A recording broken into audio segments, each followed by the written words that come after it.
welcome to the news on NTA International. I am Charles Alpha. My sign language interpreter is Taiwo Ozoma. Let's begin now with some of our top stories. Nigeria secures second major gas investment in 18 months. National Accountants of Nigeria holds 5th session of 2025 mandatory continuing professional development program. And the United Nations and the International Red Cross demand all crossing into Gaza opened.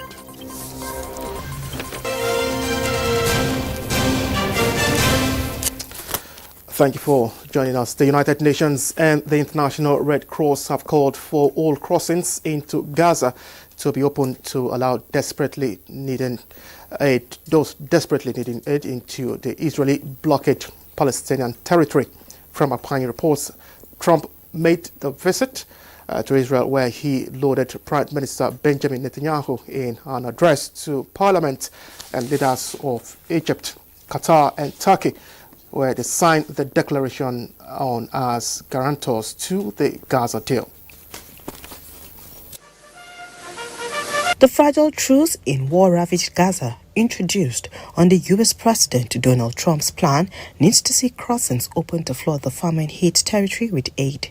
And again, to be updated in the next hours, but to my knowledge, not all entry points are open to have humanitarian aid inside Gaza. And that's the main issue right now. And that's what humanitarians, including the ICRC, have been calling for in the last hours, is making sure that because of the huge needs, all entry points can be open. Meanwhile, UK Prime Minister Keir Starmer says the Israel-Hamas ceasefire agreement is the first real chance of a two-state solution in 2 decades, paying tribute to US President Donald Trump. While we celebrate the relief of peace today, making that peace last will be no less difficult a task.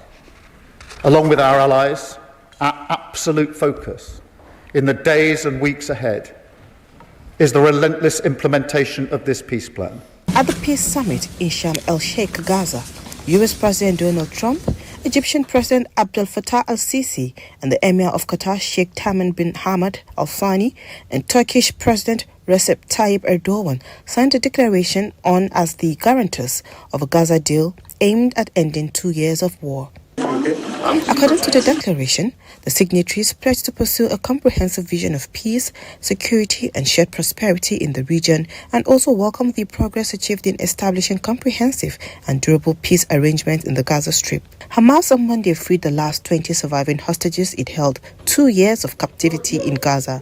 In exchange, Israel released 1,968 mostly Palestinian prisoners held in its jails, its prison service said. Under the ceasefire agreement, Hamas is also due to return the bodies of 27 hostages who died or were killed in captivity, as well as the remains of a soldier killed in 2014 during a previous Gaza conflict. Of the prisoners Israel freed in return, about 250 were security detainees, including many convicted of killings Israelis, while 1,700 were taken into custody by the army in Gaza during the war. Frama Pani, NTA News. Cameroon's opposition challenger Issa Chiroma Bakare claimed re-election victory on Tuesday against incumbent President Paul Biya, who has been in power for 43 years, although official results for the weekend vote are not expected for 2 weeks. Our victory is clear. It must be respected, Chiroma declared in a post on Facebook. He urged the government to accelerate or accept the truth of the ballot box or plunge the country into turmoil, and promised to publish detailed results by region the people have chosen, he added. While the tally sheets are allowed to be published, final official results must be announced by the country's Constitutional Council, a red line that must not be crossed. According to the government, images of sheets and blackboards tallying the results have circulated on social media, fueling the victory claims among both Biya and Chiroma's camps. Nicolas Maduro's time is up, but he can still leave power peacefully. Venezuelan Nobel Peace Prize laureate Maria Corina Machado said in an interview, offering a barbed olive branch to Venezuela's long-lasting leaders. 58-year-old Machado said President Maduro could get personal guarantees if he were to cede power.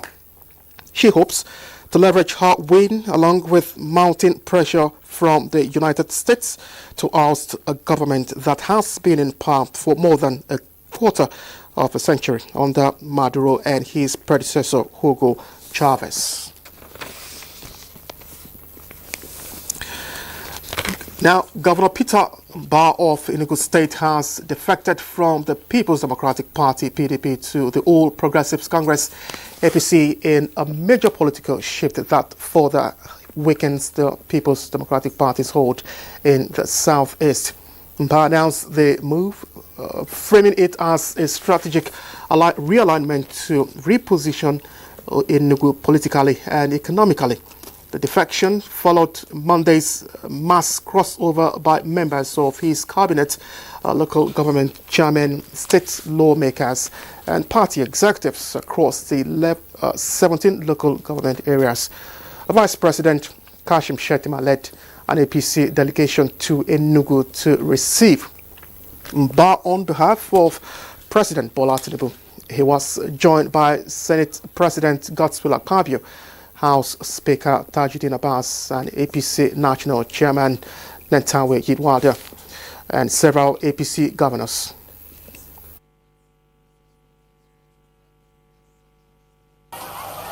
Sadly, for the past 10 to 12 years,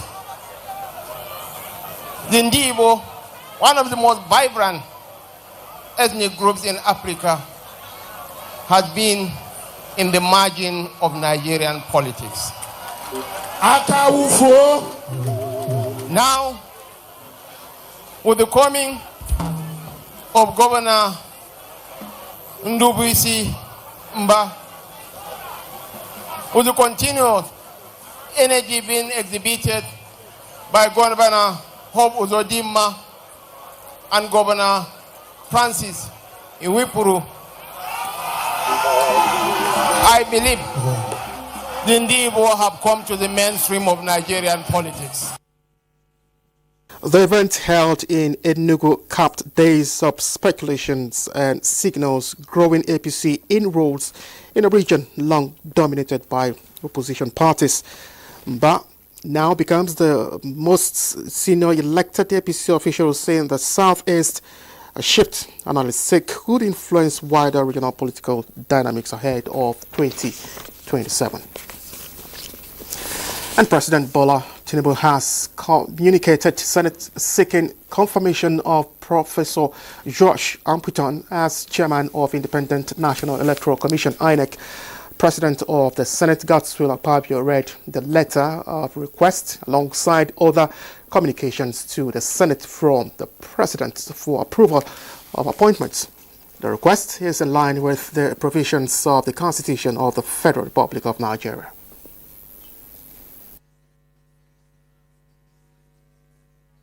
This is referred to the Committee of the Whole for consideration as soon as practicable.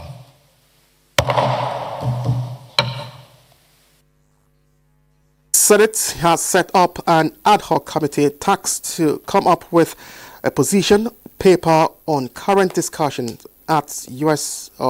Congress on alleged Christian genocide in Nigeria. The position paper is expected to contain facts and statistics will be shared with the executive arm and will also form the reaction of the Senate on the issue. And still from the legislature, the House of Representatives has stated its determination to find a middle ground in the industrial dispute between the federal government and the Academic Staff Union of Universities, ASU. At Tuesday's plenary, the House tasked an ad hoc committee led by Speaker Abbas Tajuddin to wade into the impasse and find a lasting solution, as well as facilitate suspension of the 2-week strike declared by ASU. National Assembly correspondent Vitari Ekman reports. Lawmakers are concerned that ASU's 2-week warning strike could snowball into a bigger crisis that will deepen the frustrations of students, parents and lecturers. They warn that time is of the essence to broker a deal between the federal government and ASU. The House urged both parties to exercise restraint, embrace constructive dialogue, and prioritize the interests of students and national development above all other considerations. Meanwhile, the House resolved to investigate a petition brought against the Joint Admission and Matriculation Board over age restriction policy. For enforcing an illegal and arbitrary admission age restriction policy in contempt of the judgments of 2 superior courts of records, in disregard to the fundamental rights of affected candidates and a resolution of the House of Representatives. To expand maritime infrastructure and boost the blue economy in line with the renewed hope agenda of the federal government, lawmakers advocate more deep-sea ports. Urge the federal government, through Ministry of Marine and Blue Economy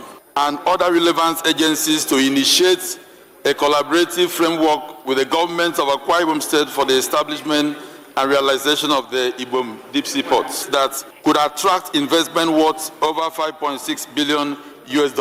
Following renewed bandit attacks in parts of Sokoto State, the House called for intensified military onslaught. Urge the Nigerian armed forces to immediately reinforce deployment and enhance joint operations in Kuchi area of Kebe Tambuwal local government to secure lives, property and farmlands. Mandates the committees on ECOWAS Parliament and Foreign Affairs to help normalize relations with neighboring states, especially the Niger Republic, to enable cross-border intelligence sharing. Governor Uba Sani of Kaduna State was in plenary to witness the formal defection of 3 lawmakers from his state who left the PDP for APC.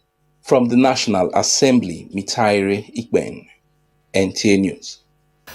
President Bola Ahmed Tinubu has welcomed the news of Shell's $2 billion final investment decision on a new gas project in the shallow offshore high field in OML 144. The new non-associated gas development project will deliver approximately 350 million standard cubic feet of gas per day from 2028, equivalent to almost a third of the requirements of Nigeria's LNG Limited's Train 7 project. The announcement brings total significant upstream investment commitments through final investment decisions in Nigeria's oil and gas sector to over $8 billion since President Tinubu assumed office in 2023, underscoring the success of his reform agenda and the renewed confidence of global investors. This investment decision is Nigeria's third major oil and gas feed in the last 18 months, following the UBETA non-associated gas projects and the Bonga North deep water project. It marks yet another milestone in Nigeria's journey to unlocking its abundant gas resources for domestic and export use. The UBETA and high gas projects can supply up to 15% of the NLNG's total feed gas requirements, covering trains 1 to 7.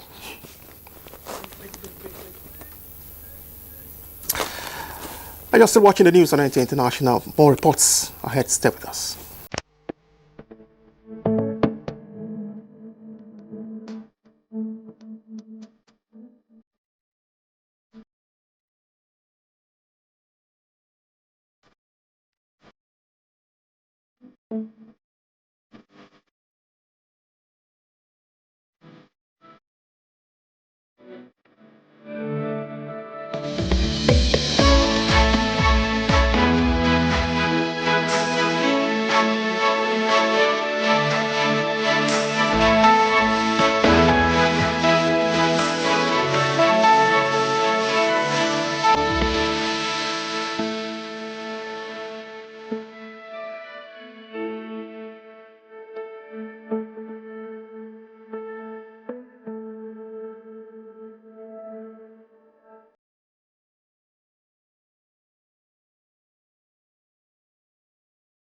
Thank you for staying with us. Vice President Kashim Shettima has assured Nigerians that the economy has turned a corner and the hardships being endured will soon be over.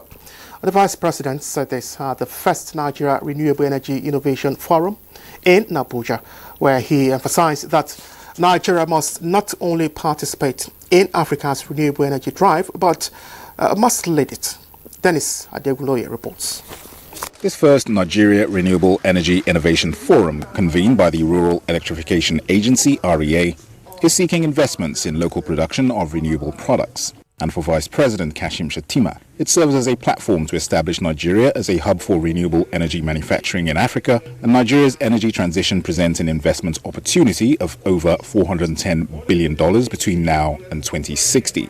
And from this figure, more than 23 billion naira is required to expand energy access and connect the millions of Nigerians who still live in energy poverty. But beyond access lies our grander ambition, which is to deliver a power system capable of 277 gigawatts of total installed capacity by 2060. This ambition demands more than investment. It demands innovation, local capacity, and commitment. That is why the theme of this year's forum, implementing the Nigeria First policy, facilitating local content development and manufacturing in the renewable energy ecosystem, is not only timely, but indeed essential. Our commitment to a Nigeria First industrial strategy calls on us to anchor the future of Africa's renewable energy supply chains right here at home. Under the forum, more than $400 million is being invested into Nigeria's renewable energy manufacturing value chain, thereby creating employment opportunities.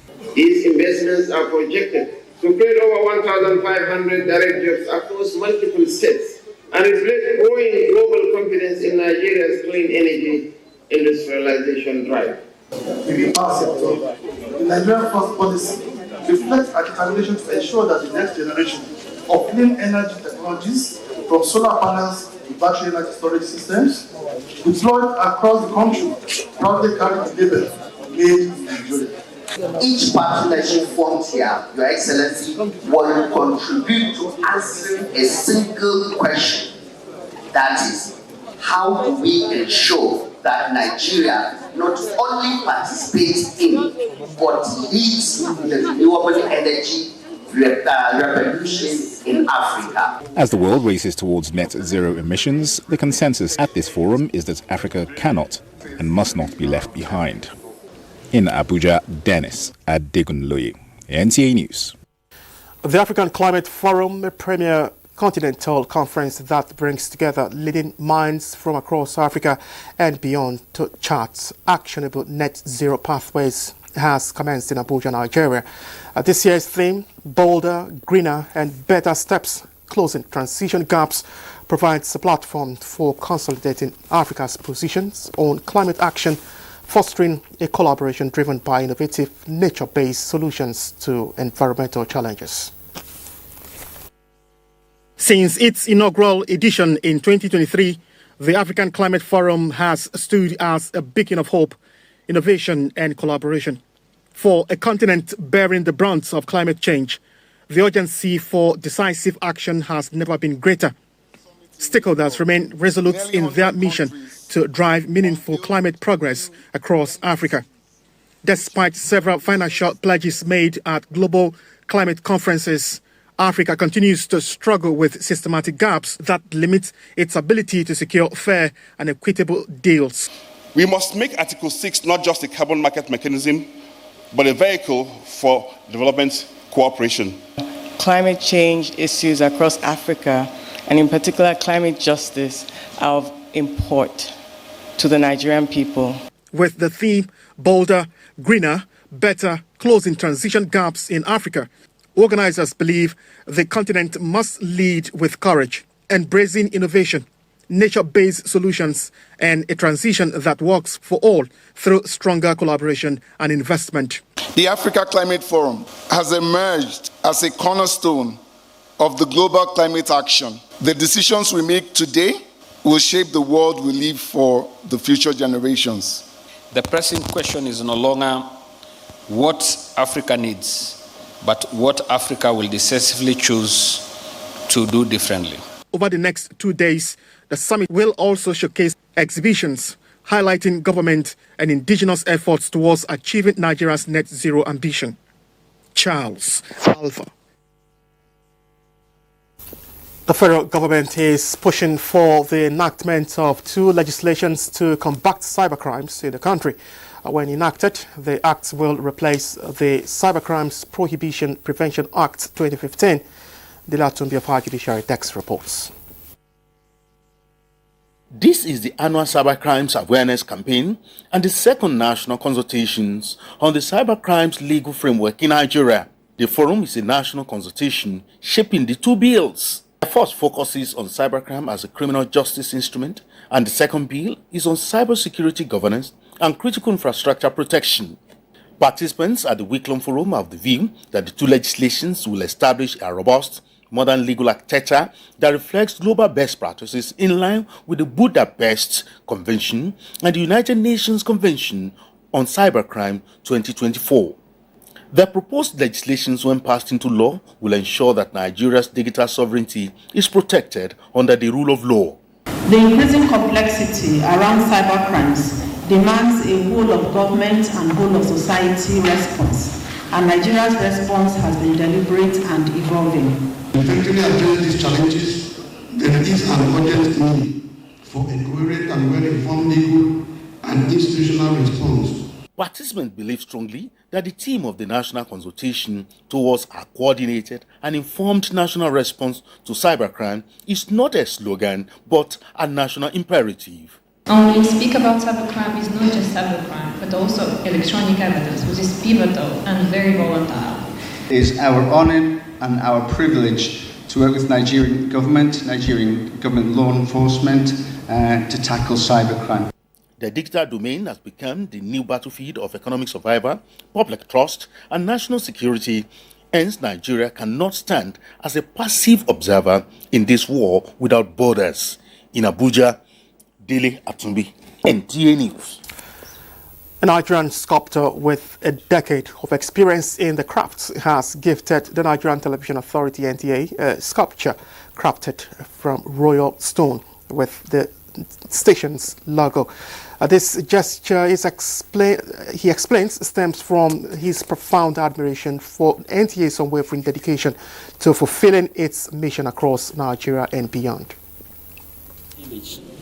And I've been seeing NTA taking time to go to rural areas to gather news. In fact, I've been watching NTA for years, and the epitomic hard work of NTA, I say, let me demonstrate it on a stone sculpture, because stone sculptures are sculptures that are highly durable. You know, stone cannot get rotten, stones don't decay. As a present to them, and I know that when it is kept, many generations will see it.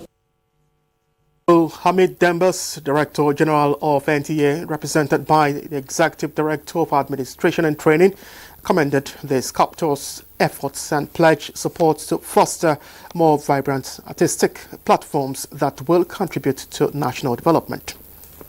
The support that you may need in the future. NTA is a home, and we are ready always to partner with you in any area you think you will choose. The sculpture, which took over 6 months to carve, was locally produced to enhance NTA's artistic appeal, symbolizing strength and devotion to public service.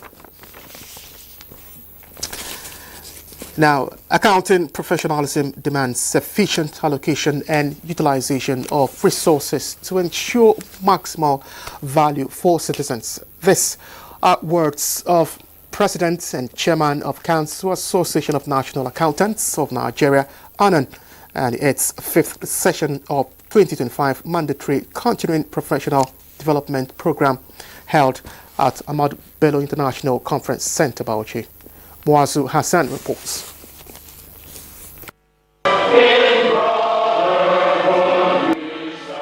The 5th session provides a platform for professional accountants to engage in intellectual discourse, share insight, and refine their expertise.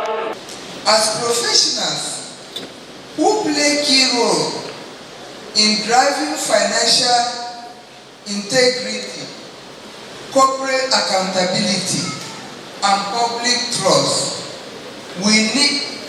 The need for continuous development cannot be overemphasized. FCPD is designed to empower us, members of this association, with the tools and knowledge to navigate these changes successfully. While corporate value creation and reporting is the theme for the session, which holds great significance in evolving socio-economic landscape of Nigeria, effective expenditure measures, rigorous audits, and robust performance management systems remain paramount. Over time, the association has deliberately alternated and interlinked the concept of corporate value creation and public value management, thereby emphasizing that accountability and reporting should go beyond financial outcomes. We are proud of such trainings that have shaped us, not just as accountants, but as leaders in public service. The knowledge and skills acquired by the participants will empower them to champion reform, embrace digital transformation, and enhance service delivery in both public and private sectors in line with global best practices. In Bauchi, Moaz Hassan, NTA News. President Bola Tinubu has learned with profound sadness that Ambassador Joy Uche Angela Ogu, who was 79, has passed away. The former Minister of Foreign Affairs and former Ambassador, Permanent Representative of Nigeria to the United Nations in New York. Ambassador Ogu represented Nigeria at the United Nations from May 2008 to May 2017. A skilled diplomat and scholar, she served as the Director General of the Nigerian Institute of International Affairs, where she made invaluable contributions to developing Nigeria's foreign policy and international relations. Scholarship with inspiring dedication and skill.